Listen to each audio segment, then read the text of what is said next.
Aleluia. Deus abençoe a todos em nome do Senhor Jesus. Amém. Glória a Deus. Deus abençoe a todos em nome do Senhor Jesus. Amém. Amém. Aleluia. Irmãos, vamos entrar na palavra do Senhor nessa noite. Vamos abrir a palavra do Senhor em Apocalipse capítulo 2. Amém.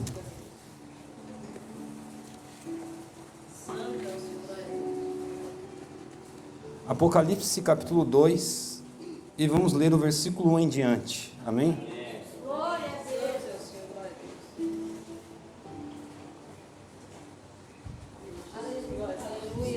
Aleluia, Jesus.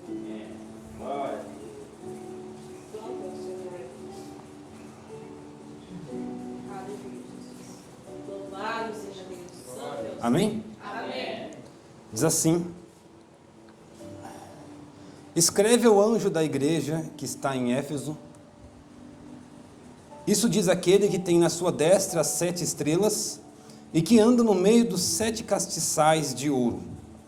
Eu sei as tuas obras e o teu trabalho e a tua paciência, e não podes sofrer os maus, e puseste à prova os que se dizem apóstolos e não o são, e tu os achastes mentirosos, e sofrestes e tens paciência, e trabalhaste pelo meu nome, e não te cansaste. Tenho porém contra ti, que deixaste o teu primeiro amor. Lembra-te, pois, de onde caíste, e arrepende-te, e pratica as primeiras obras. Quando não, brevemente a ti virei, e tirarei do seu lugar o seu castiçal, se não te arrependeres.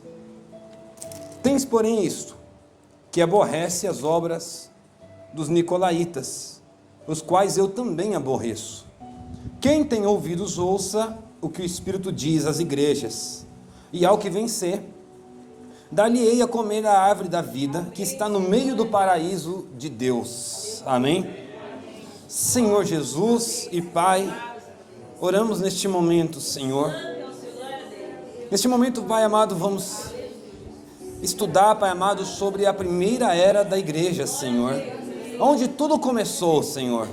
E pedimos neste momento, ó Deus, que o Senhor venha, Pai amado, trazer a revelação para os nossos corações, Pai. Senhor amado, que o Senhor, através da Tua palavra, Senhor amado, venha falar com o nosso entendimento, com o nosso coração, Pai amado, para que possamos Te conhecer mais, para que possamos conhecer a Ti, Senhor. E também, Pai amado, saber da obra do Senhor em nossas vidas, Senhor. Saber, ó Pai amado, a história, Pai amado, daquilo que nós cremos, Senhor. Pai amado, pois nós queremos estar em Tua palavra, Pai, pois a Tua palavra, ela é a verdade, Senhor. Por isso te pedimos, Senhor Jesus, Senhor, esteja e fale conosco aqui nessa noite. Te pedimos, ó amado Deus, em nome do Senhor Jesus Cristo. Amém, meu Deus. Amém. Vamos sentar, irmãos.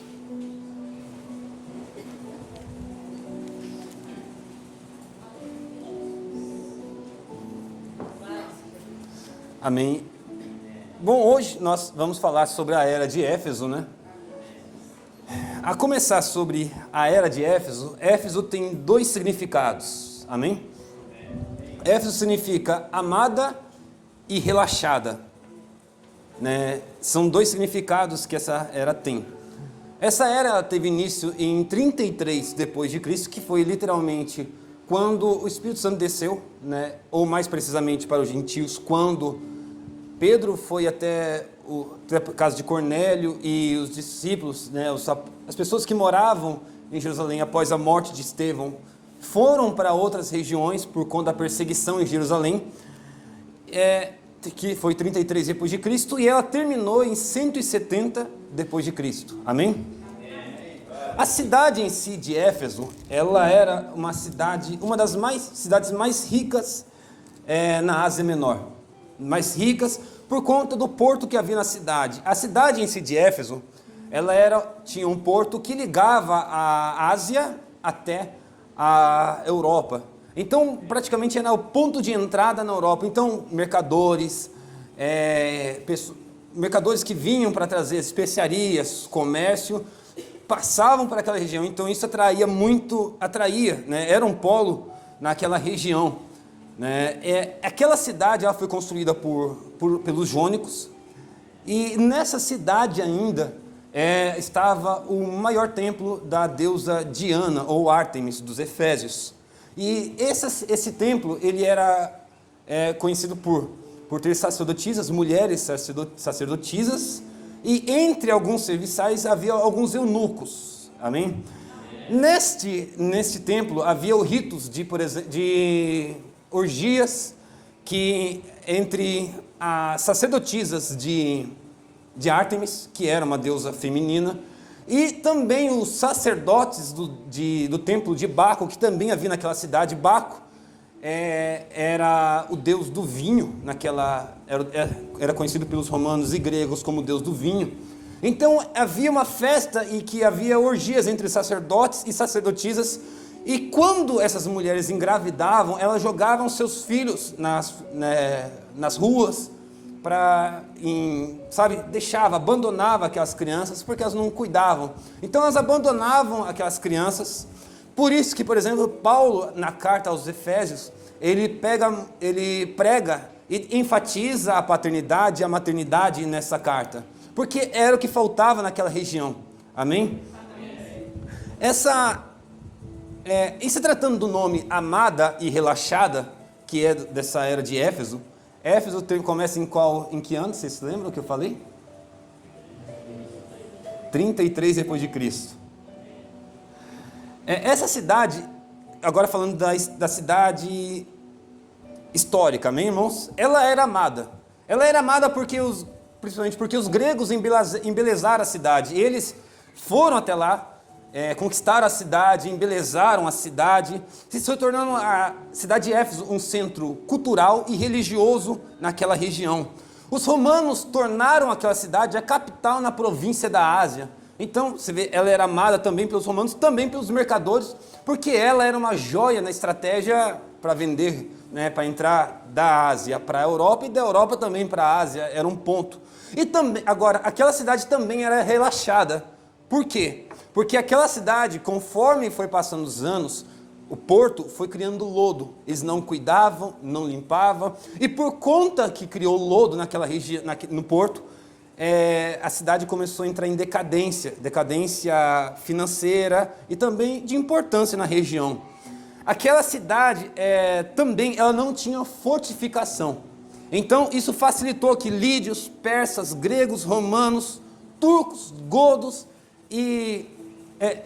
conquistassem essa cidade. Então vieram os lídios conquistar a cidade, vieram os persas conquistaram, vieram os romanos, vieram os gregos, assim por diante. E quando um povo conquista outro, o que acontece? Perde a identidade. Então, essa cidade, ela não tinha fortaleza, ela não tinha proteção. Pelo contrário, ela era relaxada, investia em cultura, investia na religião, mas não tinha proteção e, portanto, não tinha uma identidade. Amém? A falta de identidade fez com que aquela cidade se tornasse uma cidade relaxada.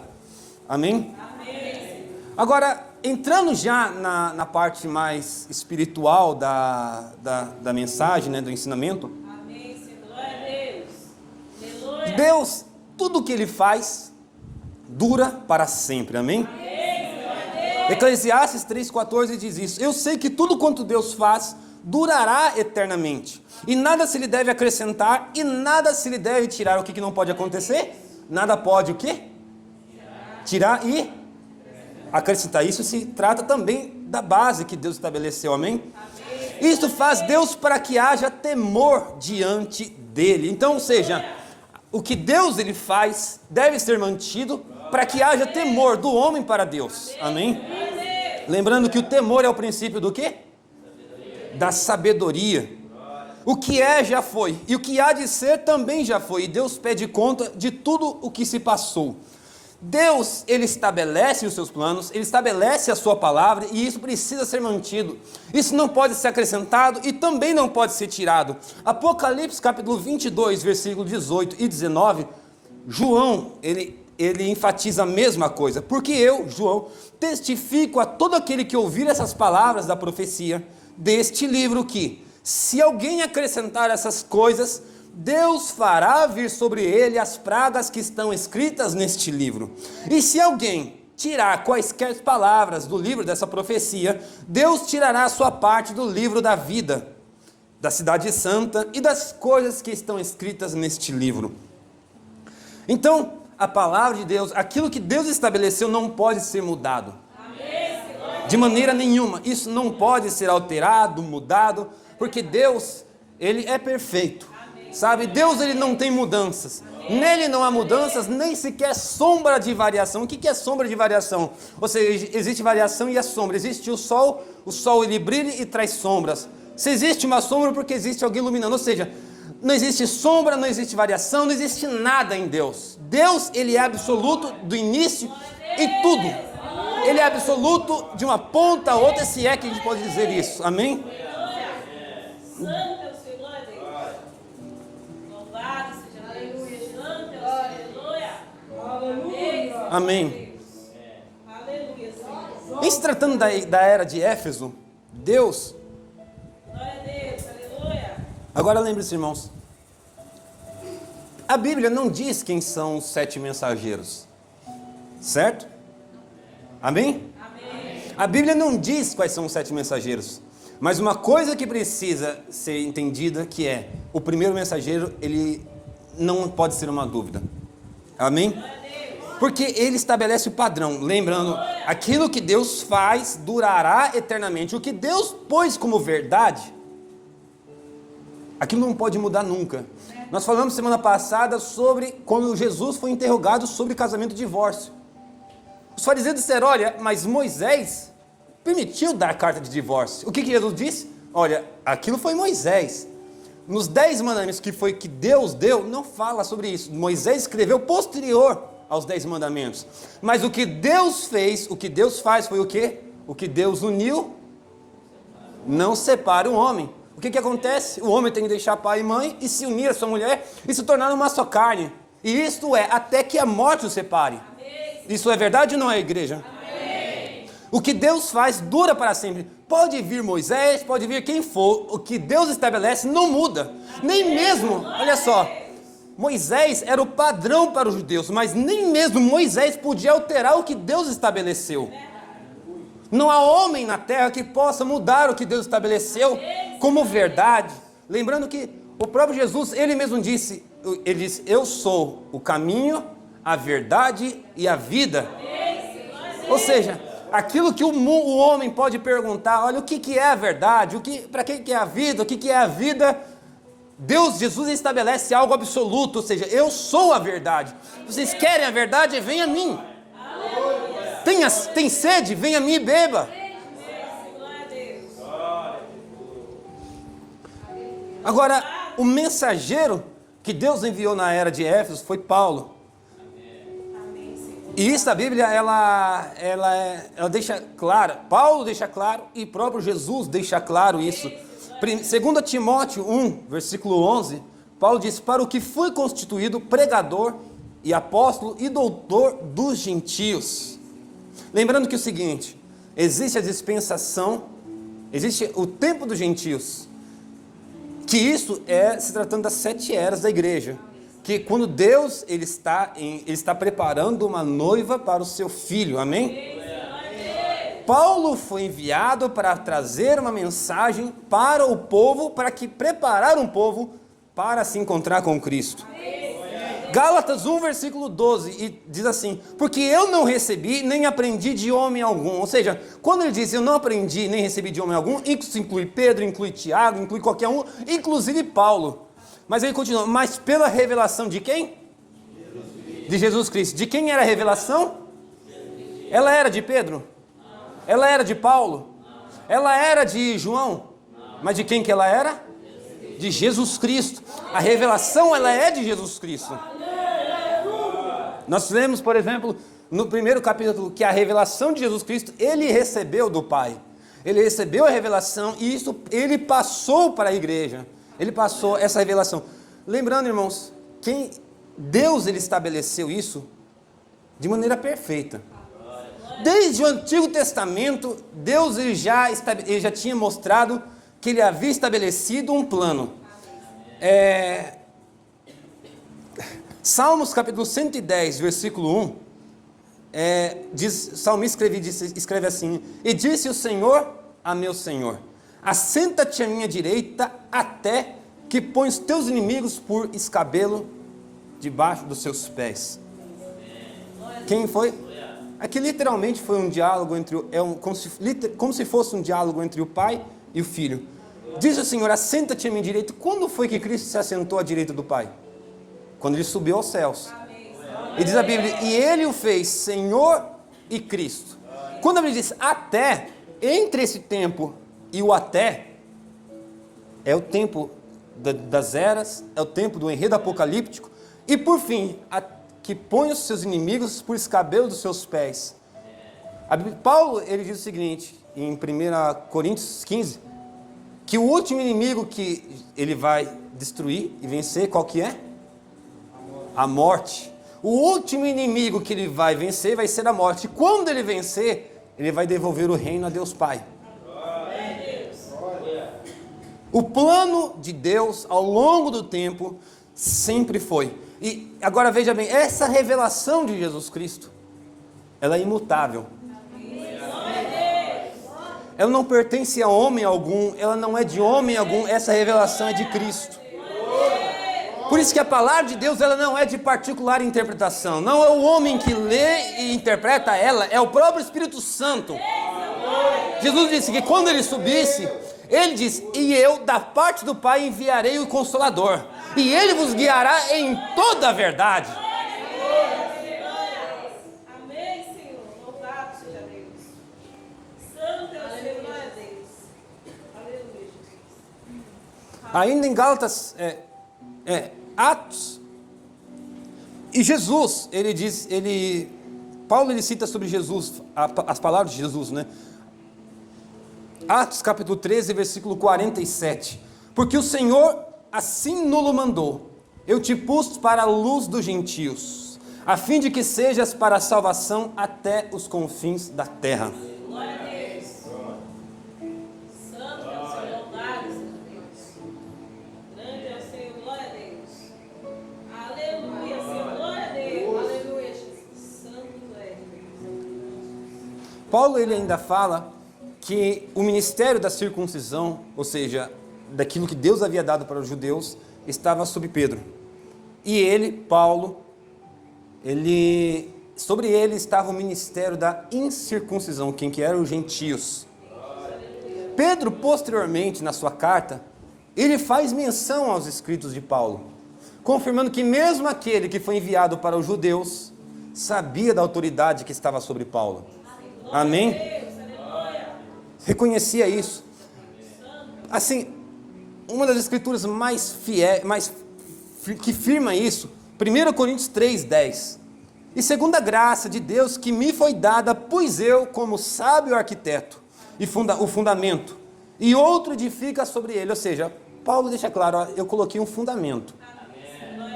Eu coloquei um fundamento que, se alguém for construir, precisa edificar sobre este fundamento, sabe?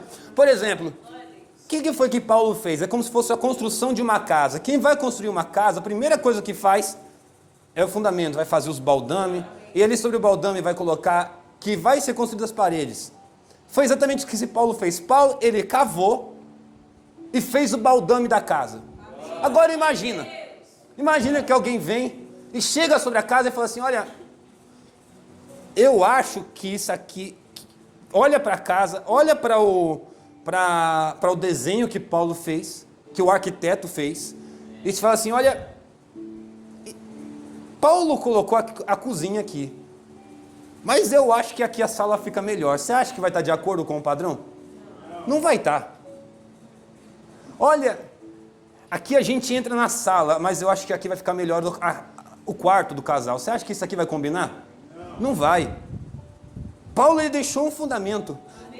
Continua dizendo, mas veja, cada um como edifica sobre ele, porque ninguém pode pôr outro fundamento além do que já está posto, o qual é Jesus Cristo.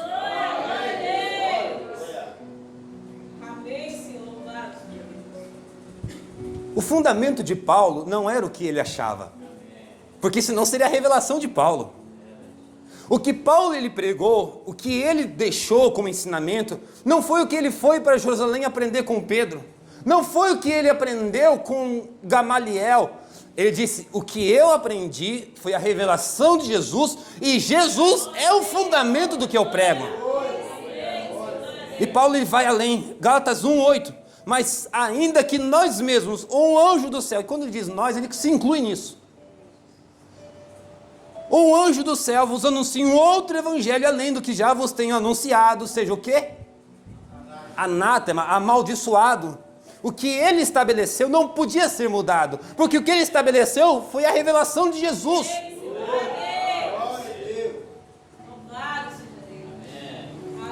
Não era algo que estava no deserto e olha, eu acho que isso aqui se encaixa. Não era. O próprio Senhor ensinou isso para ele, o próprio Senhor mostrou isso para ele. Sabe, é como João Batista. João 1 fala, e houve um homem de Deus, enviado por Deus, chamado João Batista. Ele não era a luz do mundo, mas ele veio para quê? Para testificar da luz. Exatamente isso que Paulo fez. Paulo, ele veio e mostrou tudo, o quadro geral. Sabe, Paulo, me permitam dizer isso, irmãos, Paulo, em determinados assuntos, ele foi além do que Jesus, quando Jesus estava na terra. Quem fala sobre a ressurreição dos mortos? Quando você lê, por exemplo, Daniel falando sobre a ressurreição dos mortos, dá a entender que todo mundo vai ressuscitado junto. Paulo, ele coloca uma ordem em tudo. Ele coloca uma ordem na ressurreição, ele estabelece o padrão de batismo, ele estabelece o padrão de Santa Ceia, ele estabelece o padrão de tudo, todo o contexto doutrinário. Jesus, ele fala por cima sobre casamento e divórcio. Paulo vai além, fala sobre a função do marido, função da esposa, função dos filhos, função dos pais, ele faz tudo. Paulo, questão de doutrinas e ensinamentos, ele foi além, sabe? Entenda uma coisa, eu não estou diminuindo o ministério, vocês entendem o que eu quero dizer, amém? Não estou diminuindo. Jesus, o que ele veio fazer, ele cumpriu e sabe, é o Filho de Deus. Perfeito.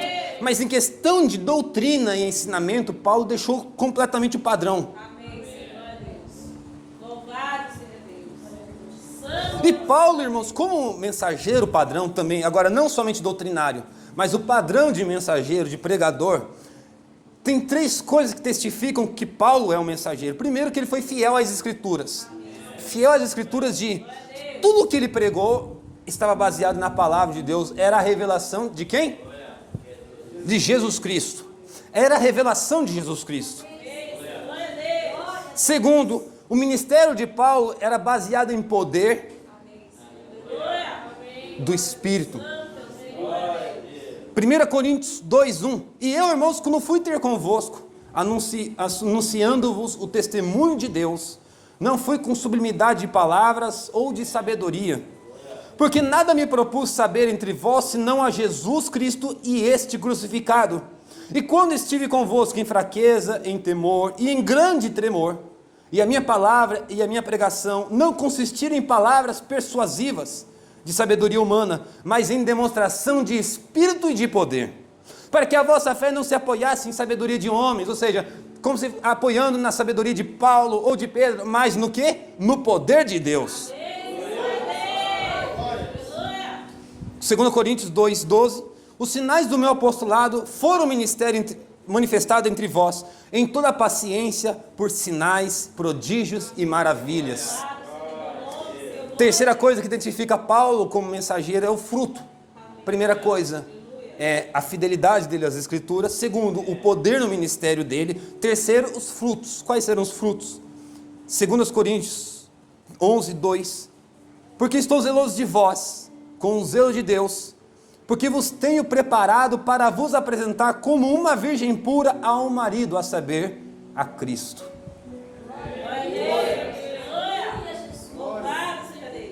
O objetivo de Paulo não era trazer mais um sermão. O objetivo de Paulo não era curar mais uma pessoa. Não era trazer mais belas palavras, mas era preparar um povo, o qual ele disse, preparar um povo para um marido, a saber, Jesus Cristo. Esse era o objetivo de Paulo. Amém? Louvado seja Deus, santo é o Senhor, glória a Deus. Aleluia, Senhor, glória a Deus. E não como Jesus, ele citava de alguns que curavam, expulsavam demônios, mas Jesus não conhecia eles. Pelo contrário, Paulo, ele expulsava demônios, curava, ele libertava através da pregação da palavra.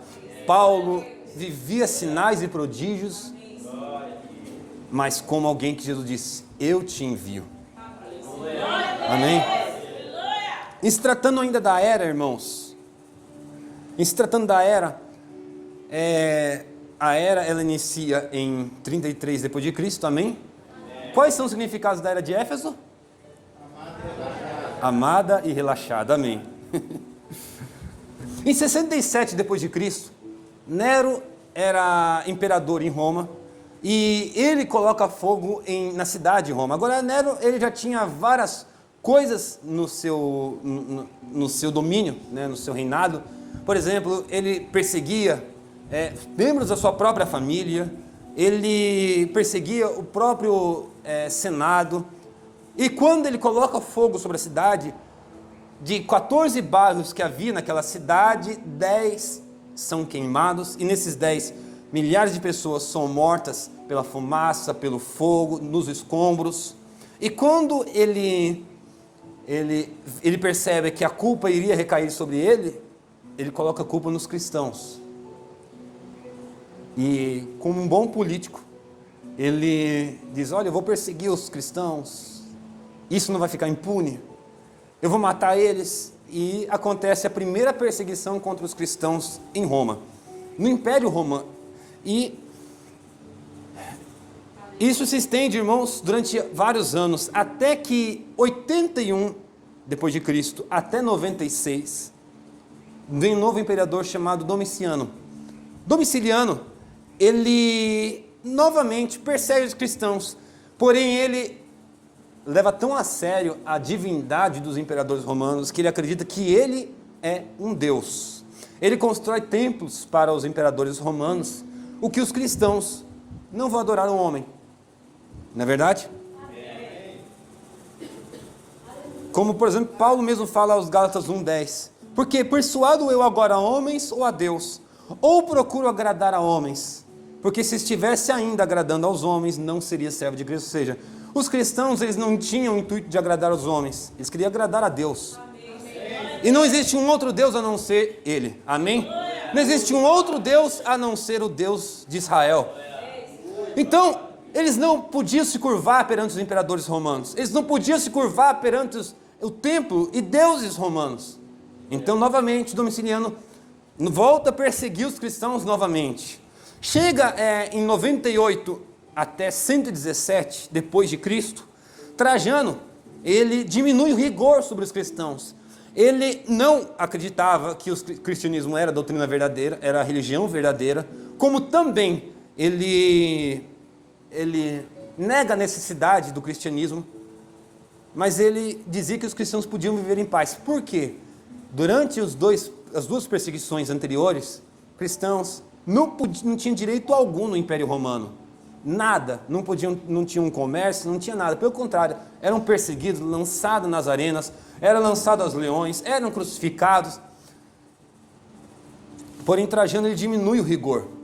Só que ao diminuir o rigor, ele diz o seguinte: olha, qualquer acusação contra os cristãos, nós vamos tirar suas propriedades. Nisso surgiram muitos falsos testemunhos. Falsos testemunhos, muita falsidade. Pessoas dizem, olha, fulano de tal fez isso. E aí, Trajano perseguia.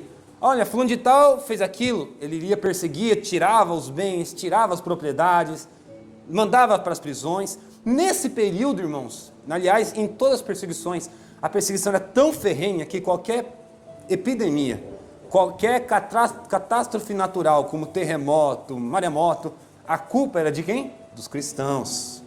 Então, eles eram motivo sempre de perseguição em qualquer momento.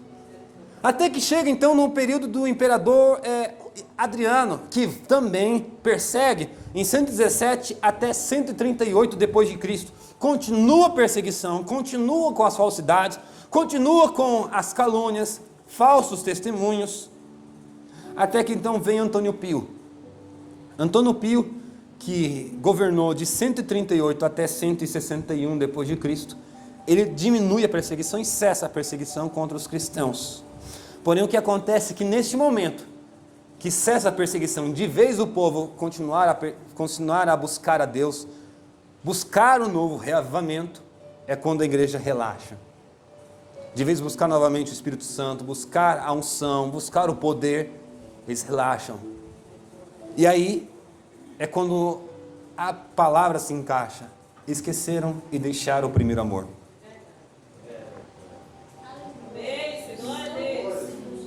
Até que então, na transição de uma era a outra, vem um dos mais severos imperadores romanos, que foi Marco Aurélio. Marco Aurélio era conhecido como um grande filósofo, no entanto, ele era severo contra os cristãos, sendo um dos que mais perseguiram severamente os cristãos. Quando Jesus ele se apresenta na carta aos Efésios, na carta para a igreja de Éfeso, né? Ele diz o seguinte: isso diz aquele que tem à sua destra as 7 estrelas, que anda no meio dos 7 castiçais.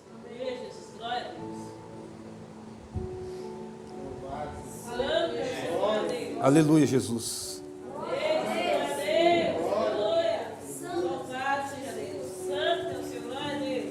Quando Jesus, primeira coisa que como ele é conhecido na introdução da era de Éfeso, na igreja de Éfeso, aquele que tem na sua destra as 7 estrelas e que anda no meio dos 7 castiçais. Quando ele diz que ele tem na sua destra as 7 estrelas, quem que são as 7 estrelas, vocês se lembram? Que simboliza? Os 7 mensageiros, os 7 anjos ao longo das 7 dispensações. Quando ele diz que tem na sua destra, é porque a sua destra, é o seu poder que está sobre eles. Em se tratando, por exemplo, de João Batista, como que a Bíblia diz? Sobre ele irá a unção de Elias, ou seja, era a unção, a mesma unção que estava sobre Elias, estava sobre João Batista. Quando se trata da unção, da destra de Cristo, de Jesus, sobre os 7 mensageiros, significava que era a unção dele, era o Espírito Santo dele, guiando cada um dos 7 mensageiros em cada uma das 7 eras da igreja.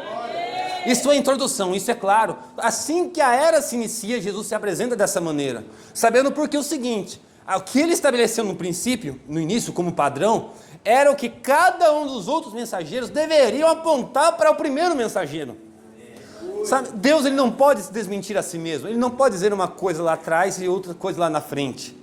Pelo contrário, o que acontece ao longo de toda a palavra é o que é chamado de revelação progressiva, ou seja, aquilo que Deus ele revela lá atrás, como de início, ele não muda, pelo contrário, ele vai mostrando com mais clareza e com mais detalhes aquilo. Por exemplo, lá atrás, Deus revelou para Eva e para Adão que a semente da mulher pisaria a cabeça da serpente. Porém, ninguém sabia de onde viria. Posteriormente, Deus ele revela que essa semente viria através de Abraão. Mais adiante viria pela casa de Davi, e assim por diante foi vindo até que chegou em Jesus. Agora, aquela revelação é a mesma, uma não muda a outra. Pelo contrário, quando cada uma dessas revelações, elas vão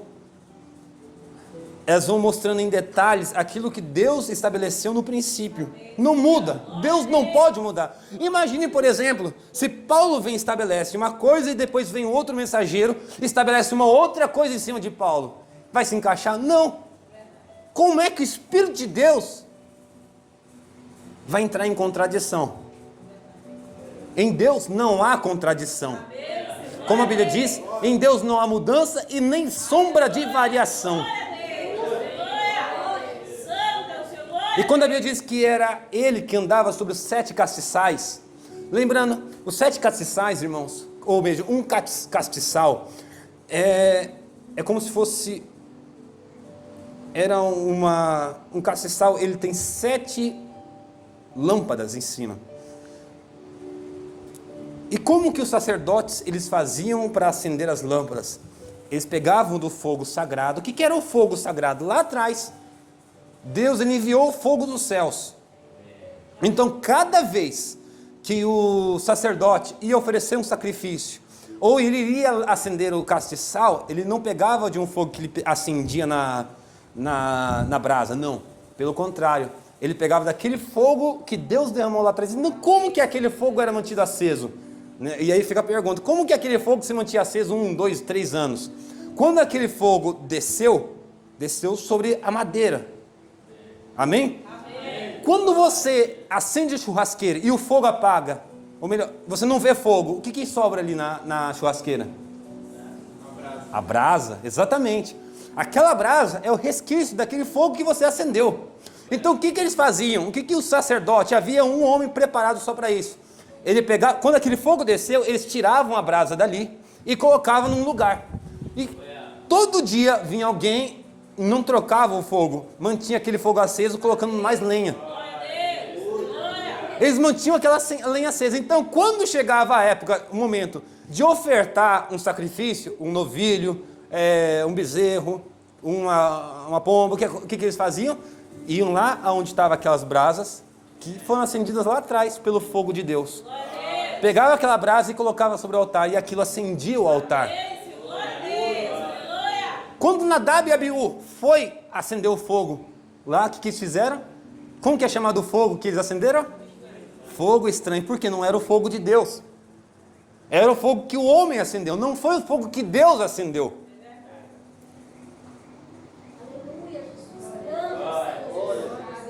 Quando eles acenderam aquele fogo que Deus fez, aquele fogo consumiu eles.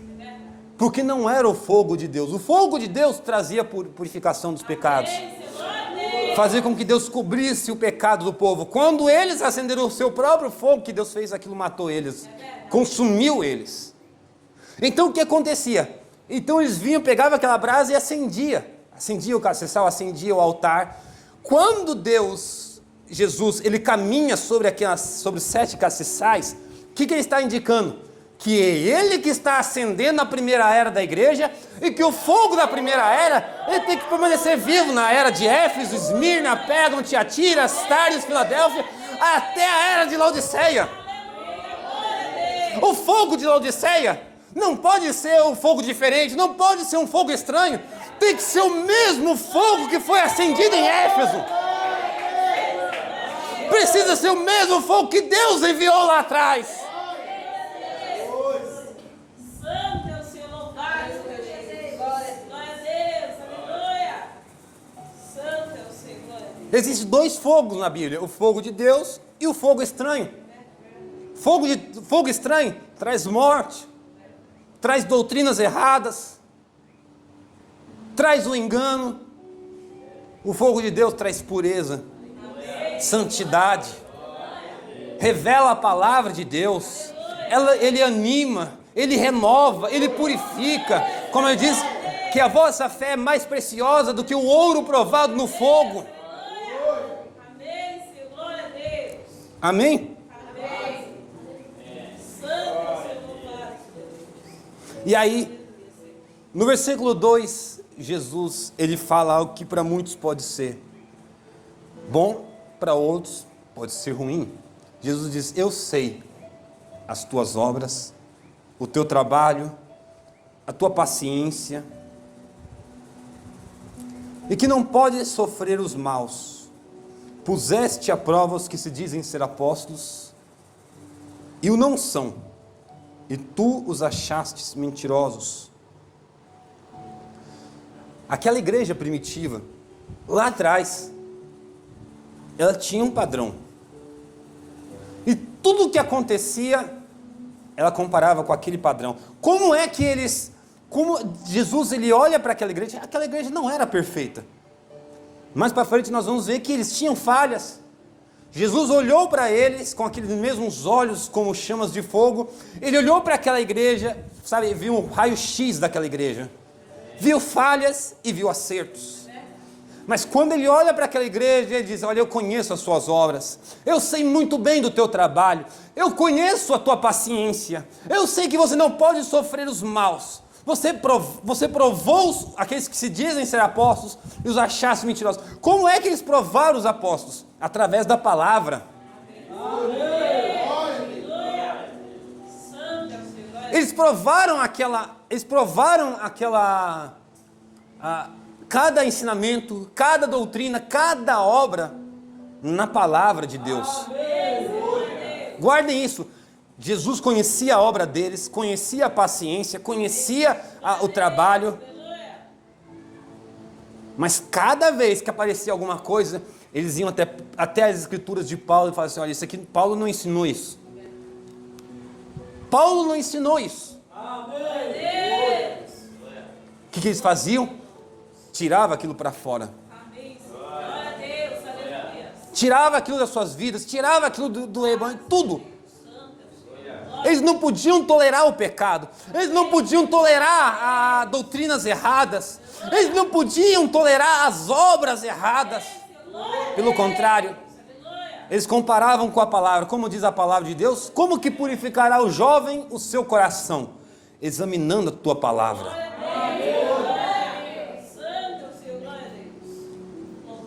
Como diz ainda em outro lugar: lâmpada para os meus pés, luz para o meu caminho é a tua palavra, Senhor.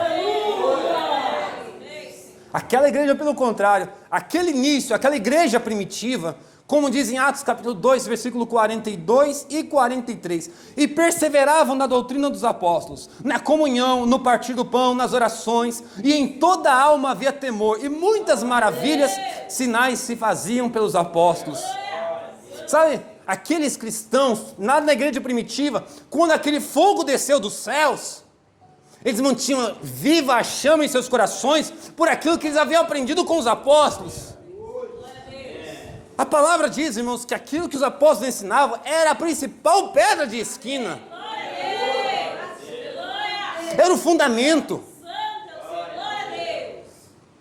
Eles guardavam aquilo, perseveravam, sabe? Perseverar. Eles não significava que eles não tinham lutas, que eles não tinham provas, que eles não tinham problemas. Muito pelo contrário.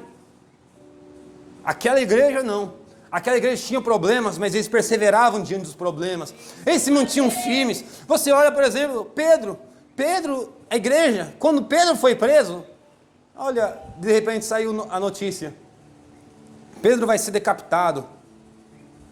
Você acha que a igreja falou assim: não, olha, eu acho que Pedro vai ser morto mesmo? Não. A igreja, ela era zelosa, ela era perseverante na oração. Eles foram de madrugada orar, e quando eles estavam orando, Deus estava enviando um anjo do outro lado para libertar Pedro da prisão. Eles sabiam que quando eles oravam a Deus, Deus fazia algo acontecer pelas suas orações. Quando eles atraíam Deus para os seus problemas, Deus resolvia o problema.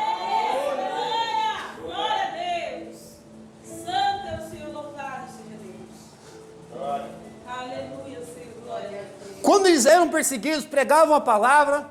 Pedro, Tiago, João iam pregar a palavra, ia até o Sinédrio, eles combatiam. Pedro, quem ensinou vocês? Por quem vocês pregam isso? Nós queremos que vocês não preguem mais. Pedro e João falavam assim: olha, veja se é certo isso. Nós tememos mais os homens do que a Deus. Aqueles homens olhavam para Pedro, para João, homens que não sabiam escrever nem o seu próprio nome. Falaram assim: olha, chicotei eles.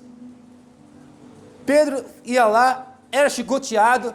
Quando eles abriram a porta da prisão para eles ir embora, eles saíam dando glórias a Deus porque foram chicoteados, porque apanharam na prisão. E quando eles voltaram para casa, vocês acham que eles ficavam com medo do Sinédrio? Não. Dobravam os joelhos e falavam: Senhor, me dê mais ousadia, porque eu quero voltar para lá. Eu quero continuar pregando a tua palavra, Senhor. Me dê mais ousadia. Neles não havia o espírito de temor, havia o espírito de coragem, de ousadia. Não tinha aquele negócio: o problema está grande. Não, o problema é grande, mas Deus é maior. Maior é o que está conosco do que aquele que está com eles. Havia problemas, mas ele sabia: olha, eu vou entrar nesse problema. Ou melhor, esse problema vai vir para cá, mas eu vou sair dele vitorioso, porque somos mais do que vitoriosos. Sabe, era a unção de um leão sobre eles. Era a unção de um leão para rugir contra o pecado, para rugir contra doutrinas erradas, contra obras erradas. Santo é o Senhor Deus. Aleluia. Louvado seja teu nome. Grande é o Senhor. Aleluia. Glória a Deus. Aleluia. Não é uma questão de será que vai dar certo? Não. Certa vez lá no Paraná,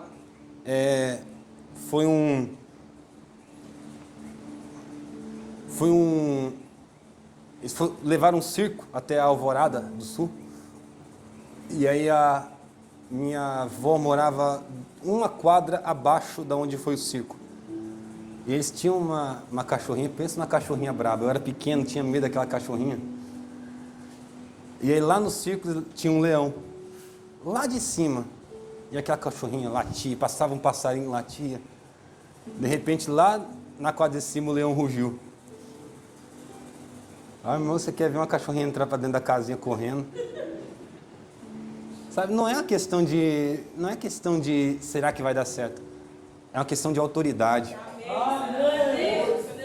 Grande é o Senhor. É uma questão de autoridade. Amém. Senhor é Deus. Glória a Deus. Santo é o Senhor. Aleluia. Senhor é Deus. Amém. Santo é o Senhor. Aquela igreja, irmãos, ela era perseguida por conta ela era perseguida. Agora, uma coisa é certa.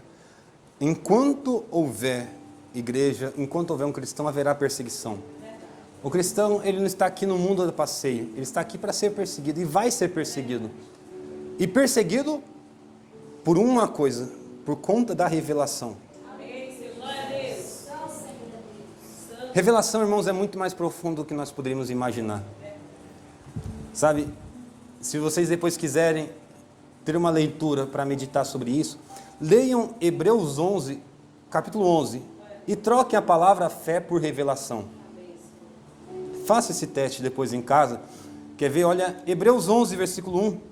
Ora, a fé, trocar por revelação. Ora, a revelação é o firme fundamento das coisas que se esperam e a prova das coisas que se não veem. Porque pela revelação os antigos alcançaram testemunho. Pela revelação entendemos que o mundo, pela palavra de Deus, foram criados. De maneira que aquilo que se vê não foi feito do que é aparente. E aí entra em Abel. Pela revelação, Abel ofereceu a Deus um sacrifício maior do que Caim. O que fez com que Abel oferecesse um sacrifício maior? A revelação, a fé. Pelo qual, ou seja, pelo sacrifício, alcançou o testemunho de que era justo. Dando Deus testemunho dos seus dons e por ela, ou seja, pela revelação, pela fé, depois de morto, ainda fala. E aí poderia falar sobre Enoque, sobre a Joquebede, sobre várias outras coisas, mas preste atenção nisso. Abel, ele recebeu aquela revelação do que Deus desejava. Sem a fé, sem a revelação, é impossível agradar a Deus. Aleluia. Santo é o Senhor Deus. Aleluia. Amém. Jesus. Abel, ele recebeu a revelação do que agradava a Deus. Quando ele foi oferecer aquele sacrifício a Deus, a Bíblia diz, e Deus atentou para Abel e para a sua oferta. Ou seja, ele agradou daquela oferta. Não era o altar. O altar era o pior. Você pega o altar de Caim, era bonito, era cheiroso, era laranja partida no meio, era manga, aquele cheiro de fruta, uma delícia. Você olha para o altar de Abel, é coisa horrível, era sangue, era ovelha berrando. Não tinha nada bonito, pelo contrário, tinha corvo andando em cima para tentar pegar aquele animal morto, já vendo o animal morto lá embaixo. O cheiro do sangue, sabe, subindo ali, era cheiro horrível. Mas Deus se atentou, amou e agradou daquela oferta, foi por causa da revelação, da fé que Abel teve. Quando Caim viu aquilo em Abel, e viu, olha, eu não tenho isso, o que eu vou fazer? Eu vou perseguir e vou matar meu irmão. O que fez com que Abel fosse perseguido? A revelação, a fé. aquilo que ele fez para Deus agradou. O que Caim fez não agradou a Deus. Era bonito, era um altar esplêndido, era uma mesa, era um manjar, era uma mesa de jantar. Mas Deus não se agradou daquilo.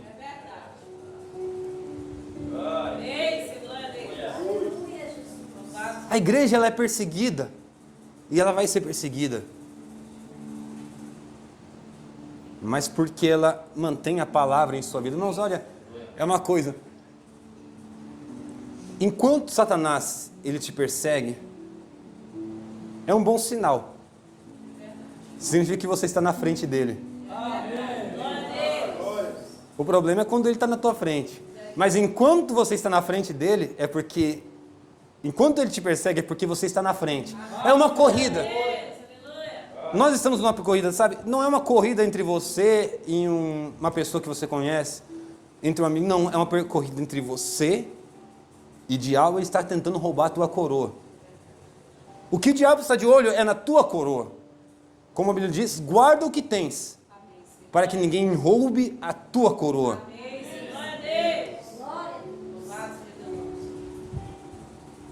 E aí Jesus, ele continua dizendo: e sofreste e tens paciência, e trabalhaste pelo meu nome, e não te cansaste.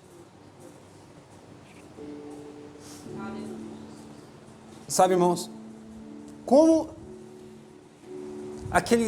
lá naquela igreja, lá no início, tudo era puro. Desde o início, lá atrás, Deus havia estabelecido o padrão, inclusive, de batismo. O batismo em nome do Senhor Jesus Cristo. Diante de uma pergunta tão... Pedro havia pregado e o temor caiu sobre todos. O que nós faremos, varões e irmãos? Pedro podia responder qualquer coisa. Mateus estava lá. Mas Pedro não respondeu batizar em títulos de Pai, Filho e Espírito Santo.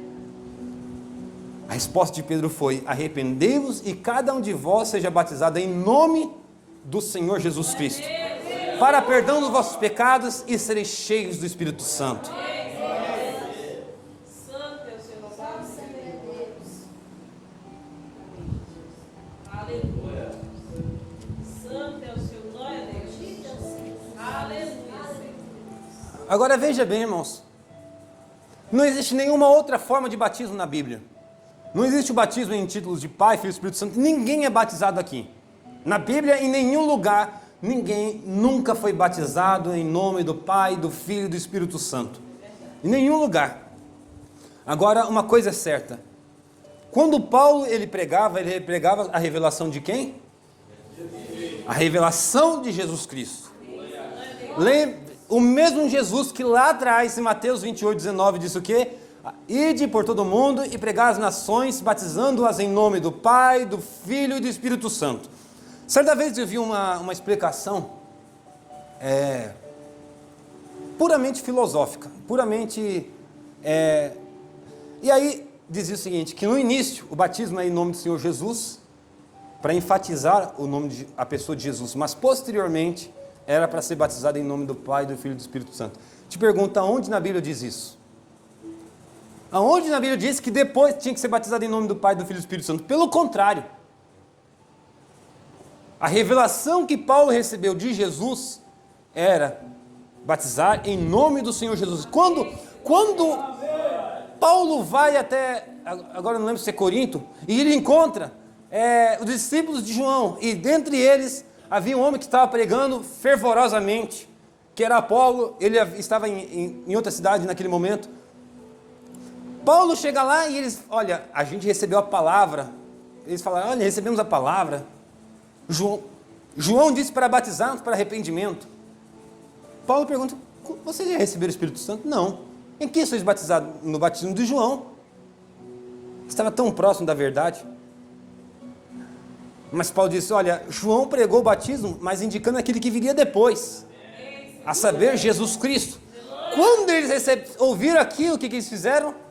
Vamos batizar. Vamos correndo batizar. Paulo, a revelação que ele recebeu de Jesus era o batismo em nome do Senhor Jesus. Quem deu a revelação para Jesus, para Paulo, foi o mesmo que disse a mesma coisa lá atrás. Depois, para os Gálatas, Paulo disse, olha, se alguém pregar uma outra coisa, além do que recebesse, é anátema. Agora te pergunto uma coisa, como é que a revelação de Jesus vai bater contra as palavras de Jesus? Não tem como bater contra. E podemos ir muito além. Estaria Paulo chamando o que Jesus falou de anátema? De maneira nenhuma. Paulo não podia fazer isso, porque ele era a luz dos gentios. O que ele pregava era a revelação de Jesus Cristo. Era a revelação, inclusive, de Mateus 28, 19. Não tem como você colocar uma coisa contra a outra. Não tem como. Aquela igreja, pelo contrário, ela trabalhava pelo nome do Senhor Jesus. Aquilo que eles receberam lá atrás, eles insistiam em pregar e perseveravam na doutrina.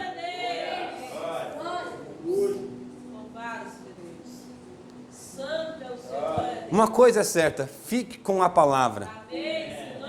Fique sempre com a palavra. O que a Bíblia diz? Qualquer que acrescentar ou tirar,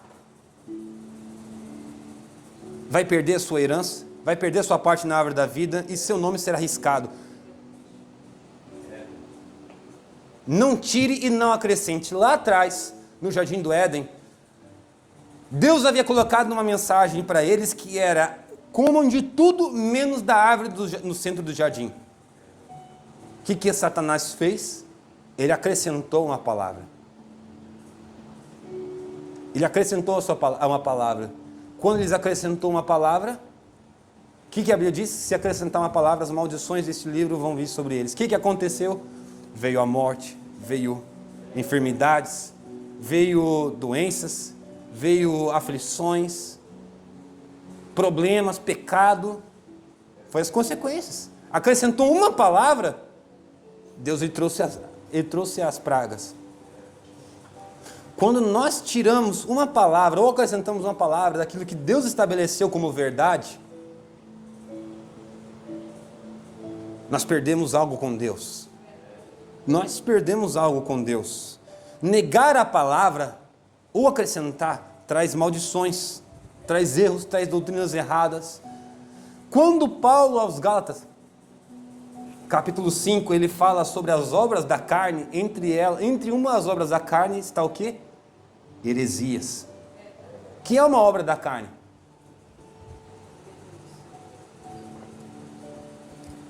Agora, o fruto do Espírito é a fé na palavra. É a fé na palavra. Agora Jesus continua dizendo: tenho, porém, contra ti que deixaste o teu primeiro amor. Lembra-te, pois, de onde caíste, e arrepende-te, e pratica as primeiras obras. Quando não, brevemente virei a ti, e tirarei o seu lugar, o castiçal, se não te arrependeres. Lá atrás, Deus havia enviado o seu Espírito sobre o povo. Havia derramado o seu Espírito, e eles oravam e buscavam a Deus em uma única sintonia. Eles não tinham, eles abominavam qualquer outra coisa errada. Agora, a igreja de Éfeso, ele tem uma característica.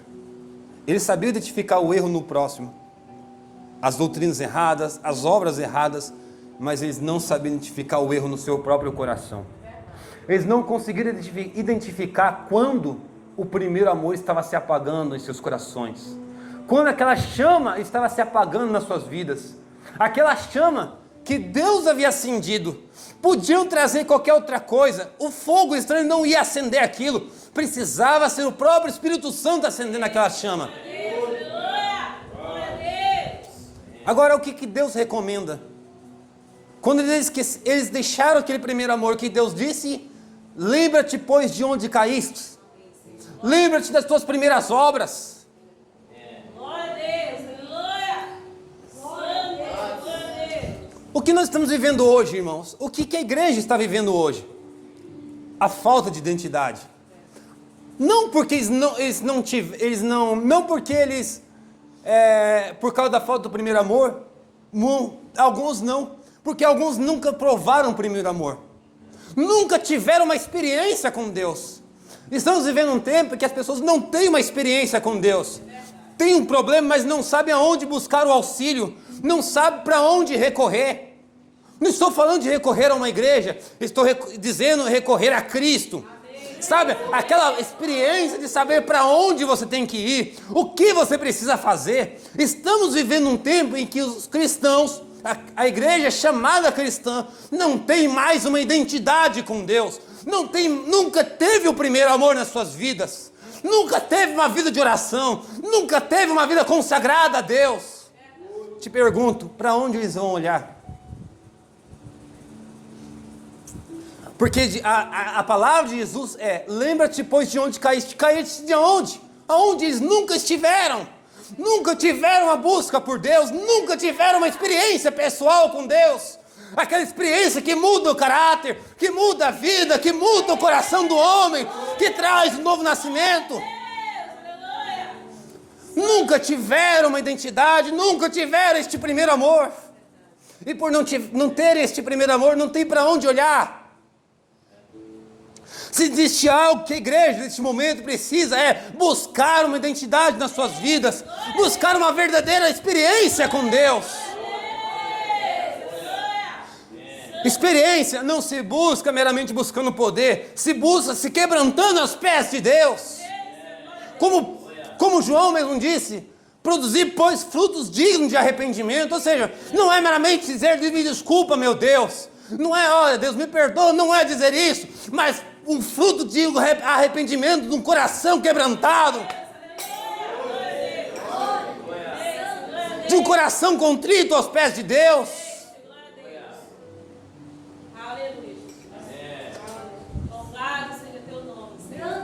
Chegamos a um ponto que as pessoas buscam a Deus, mas não existe mais lágrimas por Deus. Chegamos a um ponto que as pessoas conhecem mais as celebridades da televisão do que as palavras de Deus. Sabem mais sobre o próximo jogo da seleção brasileira do que sobre a palavra de Deus. Sobre a política do que sobre o reino dos céus.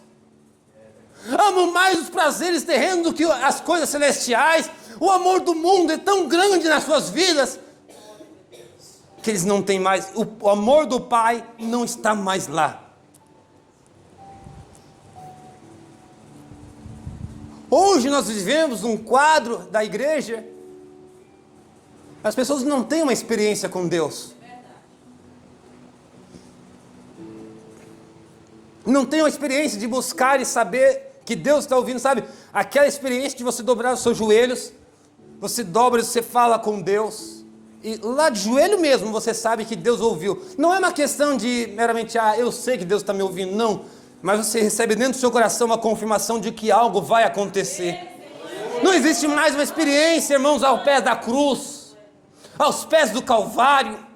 Não existe mais aquela experiência. Para onde eles vão voltar? Para onde eles nunca foram? A primeira coisa que um novo convertido precisa fazer é buscar uma experiência real com Deus. Uma experiência que muda. Sabe como Jacó, lá atrás, Jacó era chamado de enganador. Jacó havia deixado muita coisa, havia feito muita coisa de errada. Mas ele sabia que quando ele se encontrasse com seu irmão estava vindo com 300, 400 homens lá. Ele sabia que ele tinha que ter um encontro com Deus, ou ele e a sua família ia ser arruinada. Ele precisava de uma experiência com Deus.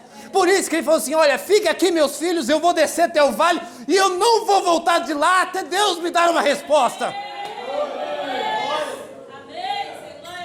A igreja precisa, o cristão precisa de uma experiência, fazer o seguinte: olha, eu vou buscar a Deus até Deus falar comigo. Eu vou orar até Deus me dar uma experiência. Eu vou buscar a Deus até Deus transformar o meu coração.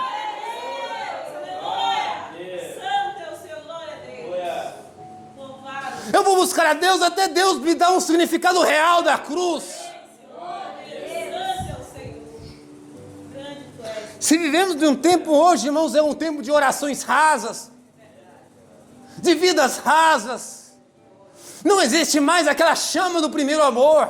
Sabe aquela chama de você pensar em Deus, buscar em Deus. Você passa num lugar, você ouve algo, aquilo vai diretamente, somente vai em Deus. Você está sabe, andando na rua, de repente você olha para o lado, parece que você se conecta com Deus meramente olhando para os céus. Parece que você olha para as árvores e o simples agitar do vento nas árvores, parece que aquilo Deus está falando com você. Aquele primeiro amor não existe mais. Precisamos buscar aquele primeiro amor.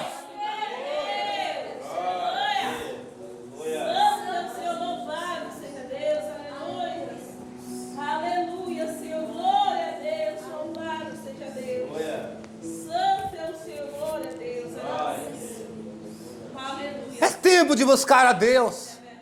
É tempo de se consagrar a Deus. Glória a Deus, aleluia, Senhor. Louvado seja teu nome, Senhor. Aleluia, glória a Aqueles cristãos, eles amavam tanto a Cristo, principalmente naquela chama daquele primeiro amor, que eles buscavam, se consagravam, eram perseguidos, buscavam mais ousadia, eram açoitados, sabe, saíam saltando de alegria, eram jogados presos na prisão depois de serem chicoteados, e lá na prisão cantavam a Deus, louvavam a Deus. Era durante a prova, era no naufrágio, todo mundo depois de 14 dias estava esmorecido, sabendo que a morte era certa. Paulo pega um bocado de pão, entra no meio deles e fala assim: olha, o anjo, Paulo podia estar passando fome, passando lutas, dificuldade, esquecido, digamos assim, esquecido em pleno mar, sem saber para onde estava indo, mas estava lá buscando ao Senhor. De repente um anjo aparece, pega um bocado de pão, vai andando no meio da multidão, do marinheiro, no meio dos presos. Olha, o anjo me apareceu e nenhum de vocês vão morrer. Era firmeza, convicção. Isso é fé. Isso é revelação.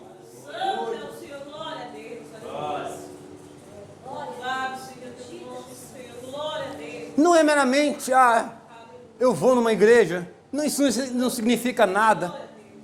Olha, eu leio a Bíblia, isso não significa nada. Isso é ótimo. Ir à igreja, ler a Bíblia, isso é ótimo. Mas não é meramente o fazer, mas é algo dentro do seu coração. Abel sabia muito bem disso. Ele fez porque havia algo dentro do seu coração e aquilo agradou a Deus.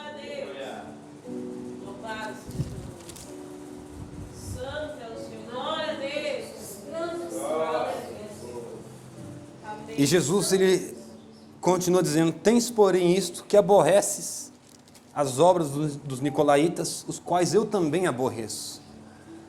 Jesus, ele tinha uma identidade e aquele povo também tinha algo.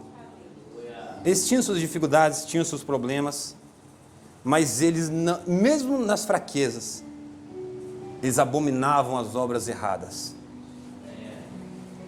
Os nicolaítas, as obras dos nicolaítas, irmãos, inicia com Nicolau, que era um dos diáconos, que foram consagrados, um dos diáconos na igreja de Jerusalém, lá no início, junto com Estevão.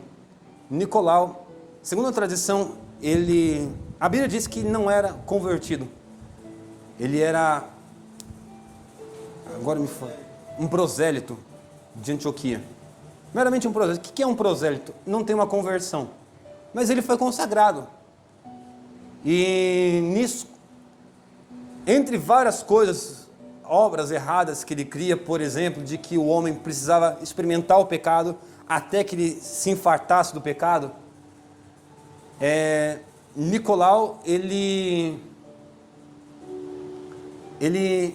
cria na hierarquia humana e estabelecia essas coisas, obras erradas. Segundo a tradição, eles foram para Éfeso, só que quando chegou em Éfeso, na igreja histórica mesmo de Éfeso, eles não aceitaram aquilo e expulsaram. E quando eles saíram de Éfeso, eles foram para Pérgamo. Guardem isso. Eles foram para Pérgamo e lá eles encontraram um lugar.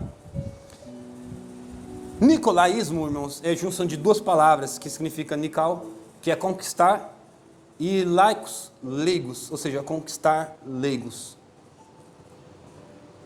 Nicolau não estava preocupado, os nicolaítas não estavam preocupados em ensinar a palavra.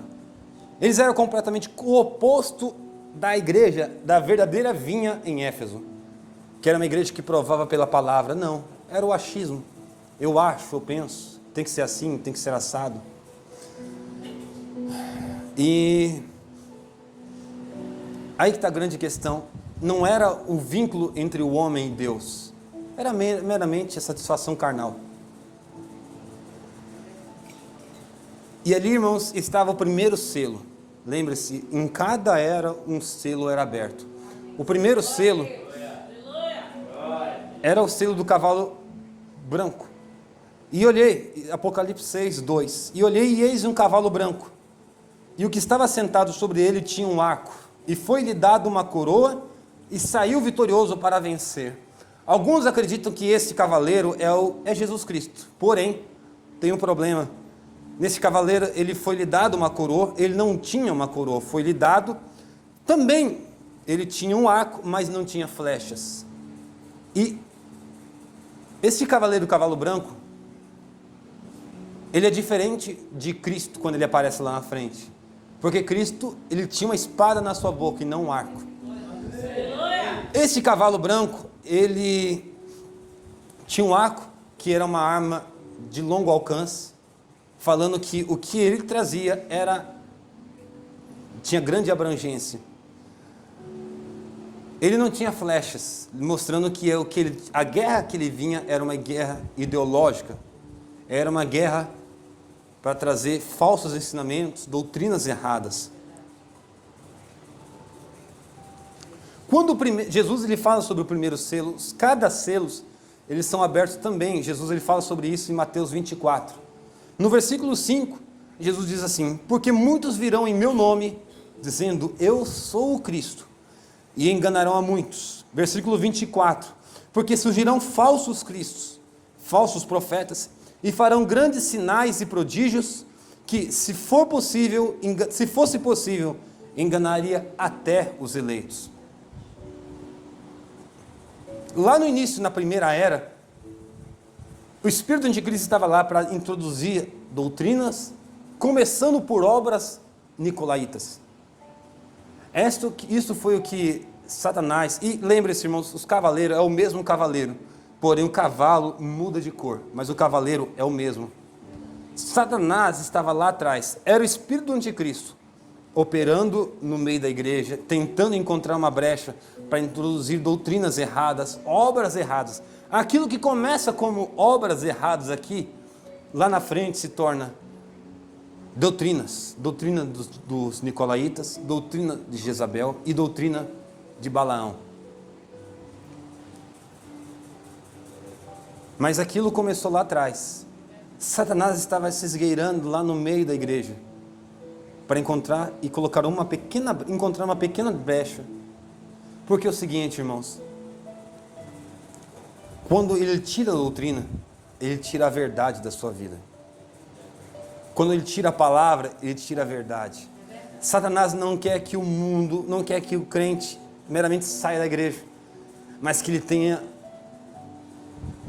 uma fé híbrida, para que ele tenha uma fé mudada, para que a sua fé não esteja na palavra, mas que esteja naquilo que alguém disse, e não a palavra de Deus. Lembre-se, irmãos, a única coisa que traz vida é a palavra. A única coisa que ilumina nossas vidas é a palavra. E nada mais. Amém? Jesus ele conclui dizendo: quem tem ouvidos ouça o que o Espírito diz às igrejas.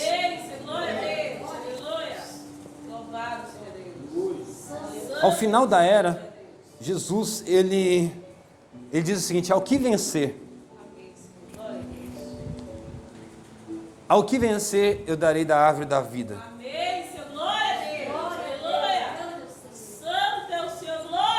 Aquilo que Satanás tirou por conta do pecado lá no jardim do Éden, Satanás introduziu o pecado e Deus, por consequência, tirou a árvore da vida. Deus estava concedendo a cada um que vencesse. Lembrando, isso está no início da era, no início das eras, porque aquilo é o padrão. Aqui está o padrão da igreja. Aqui está o padrão de um pregador, o padrão de um mensageiro, tudo. O padrão de um cristão está no início da era. nas eras. É aquele que manter aquele padrão e buscar aquele padrão vai ter a árvore da vida a seu dispor. Amém, irmãos? Vamos nos pôr de pé e falar com o Senhor por um momento. Santo é o Senhor, glória a Deus. Aleluia. Senhor meu Deus e Pai celestial, Pai amado, a Tua palavra ela é a verdade, meu Deus. Senhor, se há algo que nós desejamos é viver, ó Deus, a restauração completa em nossas vidas. Pai amado, o que nós desejamos e ansiamos é este padrão inicial, Pai amado, em nossos corações. É viver, ó Pai amado, aquilo que aqueles pais apostólicos viveram, Senhor. Pai amado, é viver cada experiência, que a nossa fé, Pai amado, seja tão pura como aquela palavra no início era pura, Senhor. Viver, Pai amado, aquela chama que foi acendida naquele início, Pai amado. Senhor amado, traga sobre nós aquele fogo que estava lá atrás, meu Deus. Leva-nos, ó Deus, a guardar aquela doutrina inicial, meu Pai. Que dia após dia possamos perseverar, ó Pai amado, na Tua palavra, meu Deus. Senhor, é o que nós desejamos e ansiamos em nossas vidas, meu Pai. Que o Teu Santo Espírito venha nos guiar, ó Pai amado, por meio de toda a Tua palavra, Pai. Tira os espinhos, tira as pedras. Pai amado, que nosso coração não venha ser como aquela semente que caiu sobre aquele caminho. Mas, Pai amado, que a Tua palavra, Pai amado, venha cair sobre nossos corações como em uma terra boa, Senhor. Para que possamos produzir aqueles mesmos frutos que estavam lá atrás, meu Pai.